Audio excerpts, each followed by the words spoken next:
Hi friends, welcome back to Nandini Shree vlogs Kannada.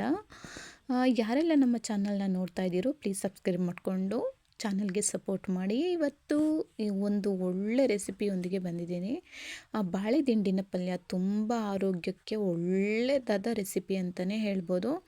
ತುಂಬ ರುಚಿಯಾಗಿರುತ್ತೆ. ಈಗ ಅವರೆಕಾಳು ಸೀಸನ್ ಆದ್ರಿಂದ ನೀವು ಅದನ್ನು ಹಾಕಿ ಮಾಡೋದ್ರಿಂದ ತುಂಬ ಟೇಸ್ಟ್ ಅಂತೂ ಚೆನ್ನಾಗಿರುತ್ತೆ. ಬನ್ನಿ ಹೇಗೆ ಮಾಡೋದು ಅಂತ ನೋಡ್ಕೊಳ್ಳೋಣ. ಈಗ ನಾನು ಬಾಳೆದಿಂಡನ್ನು ತಗೊಂಡಿದ್ದೀನಿ, ನೋಡ್ತಾ ಇರಬಹುದು. ಇದನ್ನು ನೀಟಾಗಿ ವಾಶ್ ಮಾಡಿಕೊಂಡು ತೊಳೆದು ಇದನ್ನು ನಾನು ಸಣ್ಣದಾಗಿ ಕಟ್ ಮಾಡ್ಕೊಳ್ತಾ ಇದ್ದೀನಿ. ಎಷ್ಟು ಸಣ್ಣದಾಗುತ್ತೋ ಅಷ್ಟು ಸಣ್ಣದಾಗಿ ಚಿಕ್ಕದಾಗಿ ಕಟ್ ಮಾಡ್ಕೊಳ್ಳಿ. ಅದನ್ನು ಕಟ್ ಮಾಡಿದ ತಕ್ಷಣ ನೀರಿಗೆ ಹಾಕ್ಕೊಳ್ಳಿ, ಇಲ್ಲಾಂದರೆ ಬ್ಲ್ಯಾಕ್ ಆಗುತ್ತದು. ಈಗ ನೋಡ್ತಾ ಇರ್ಬೋದು, ಈ ಥರ ಸಣ್ಣದಾಗಿ ಕಟ್ ಮಾಡ್ಕೊಂಡಿದ್ದೀನಿ. ಈ ಅವರೆಕಾಳನ್ನು ಸ್ವಲ್ಪ ಆ್ಯಡ್ ಮಾಡ್ಕೊಳ್ತಾ ಇದ್ದೀನಿ. ಇದಕ್ಕೆ ತುಂಬ ಚೆನ್ನಾಗಿರುತ್ತೆ. ನನಗಂತೂ ಪರ್ಸ್ನಲಿ ತುಂಬ ಇಷ್ಟ ಆಯಿತು. ನೀವು ಈ ಥರ ಮಾಡ್ಕೊಂಡು ಒಮ್ಮೆ ನೋಡಿ, ಬೇಕಾದರೆ ತುಂಬ ಚೆನ್ನಾಗಿರುತ್ತೆ. ಈಗ ಇದನ್ನು ವಿಷಲ್ ಹೊಡಿಯೋಕ್ಕೆ ಅಂತ ಇಟ್ಕೊಳ್ತಾ ಇದ್ದೀನಿ.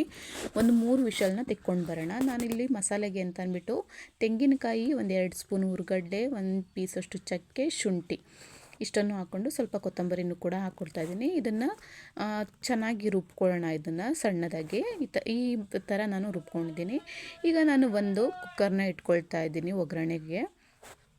ಈಗ 1-2 ಟೇಬಲ್ ಸ್ಪೂನಷ್ಟು ಎಣ್ಣೆನ ಹಾಕ್ಕೊಳ್ತಾ ಇದ್ದೀನಿ.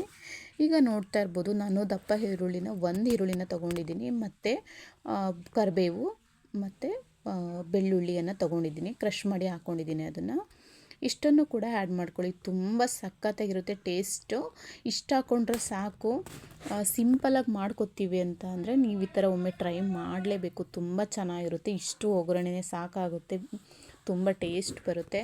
ಇದು ಯಾವ ಥರ ಅಂದರೆ ಕುರ್ಮ ಥರ ಮಾಡ್ಕೊಳ್ಳಿ. ಸಾಂಬಾರು ಅದು ಇದಕ್ಕಿಂತಲೂ ನನಗೆ ಪರ್ಸ್ನಲಿ ಈ ಥರ ಚಪಾತಿ, ದೋಸೆ, ರೊಟ್ಟಿ ಜೊತೆಗೆ ತಿನ್ನೋಕ್ಕೆ ತುಂಬ ಚೆನ್ನಾಗಿರುತ್ತೆ. ನೀವು ಕೂಡ ಈ ಥರ ಒಮ್ಮೆ ಮಾಡಿ ನೋಡಿ, ತುಂಬ ಸಖತ್ತಾಗಿರುತ್ತೆ. ನಾನು ಸ್ವಲ್ಪ ಟೊಮೊಟೊ ಕೂಡ ಆ್ಯಡ್ ಮಾಡ್ಕೊಳ್ತಾ ಇದ್ದೀನಿ. ನಾನು ಒಂದು ಟೊಮೊಟೊದಲ್ಲಿ ಅರ್ಧ ಟೊಮೊಟೊ ಕಟ್ ಮಾಡಿ ಹಾಕ್ಕೊಂಡಿದ್ದೀನಿ ಅಷ್ಟೇ. ಇದು ಸ್ವಲ್ಪ ಹಸಿ ವಾಸನೆ ಎಲ್ಲ ಹೋಗೋವರೆಗೂ ಫ್ರೈ ಮಾಡಿಕೊಂಡು, ಈಗ ನಾವು ವಿಷಲ್ ಹೊಡ್ಸ್ಕೊಂಡಿದ್ವಲ್ವ ಬಾಳೆದಿಂಡದ್ದು, ಅದನ್ನು ನಾನು ಹಾಕ್ಕೊಳ್ತಾ ಇದ್ದೀನಿ. ಇದನ್ನು ನೀಟಾಗಿ ಒಂದ್ಸಲ ಫ್ರೈ ಮಾಡ್ಕೊಳ್ಳೋಣ ಒಗ್ಗರಣೆ ಜೊತೆಗೆ. ಅದಕ್ಕೆ 1 ಟೇಬಲ್ ಸ್ಪೂನಷ್ಟು ನಾನು ಅರಿಶಿನ ಪುಡಿನೂ ಕೂಡ ಹಾಕ್ಕೊಳ್ತಾ ಇದ್ದೀನಿ. ಇದನ್ನು ನೀಟಾಗಿ ಫ್ರೈ ಮಾಡ್ಕೊಳ್ಳೋಣ.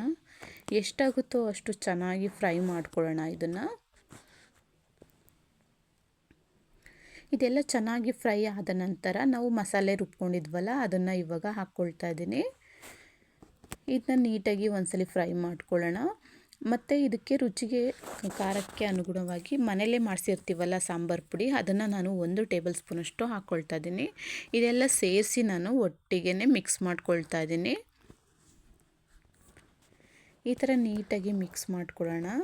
ತುಂಬ ಚೆನ್ನಾಗಿರುತ್ತೆ. ನೀವು ಕೂಡ ಒಮ್ಮೆ ಟ್ರೈ ಮಾಡಿ ಈ ಥರ. ಈಗ ನಾನು ಒಂದು ಜಾರಲ್ಲಿ ಮಸಾಲೆ ಇರುತ್ತಲ್ವ, ಅದನ್ನು ಸ್ವಲ್ಪ ತೊಳೆದು ಅದಕ್ಕೇ ಹಾಕ್ಕೊಳ್ತಾ ಇದ್ದೀನಿ ನೀರನ್ನು ಕೂಡ. ಈಗ ಉಪ್ಪನ್ನು ಕೂಡ ಸೇರಿಸ್ಕೊಳ್ಳಿ. ಉಪ್ಪು ಆ್ಯಡ್ ಮಾಡಿರೋದು ವಿಡಿಯೋದಲ್ಲಿ ಸ್ಕಿಪ್ ಆಗಿದೆ. ಉಪ್ಪನ್ನು ಕೂಡ ಆ್ಯಡ್ ಮಾಡಿಕೊಂಡು ನಾವು ಒಂದು ಲಿಡ್ನ ಕ್ಲೋಸ್ ಮಾಡಿ ಚೆನ್ನಾಗಿ ಬೇಯಿಸ್ಕೋಬೇಕಾಗುತ್ತೆ.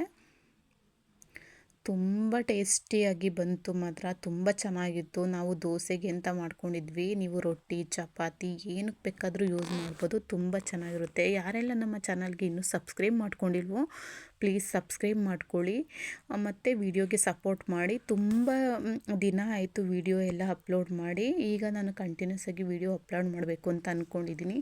ಪ್ಲೀಸ್ ನಮ್ಮ ಚಾನಲ್ಗೆ ಸಪೋರ್ಟ್ ಮಾಡಿ, ಹೀಗೆ ನೋಡ್ತಾಯಿರಿ ಅಂತ ಕೇಳ್ಕೊತೀನಿ. Thanks for watching.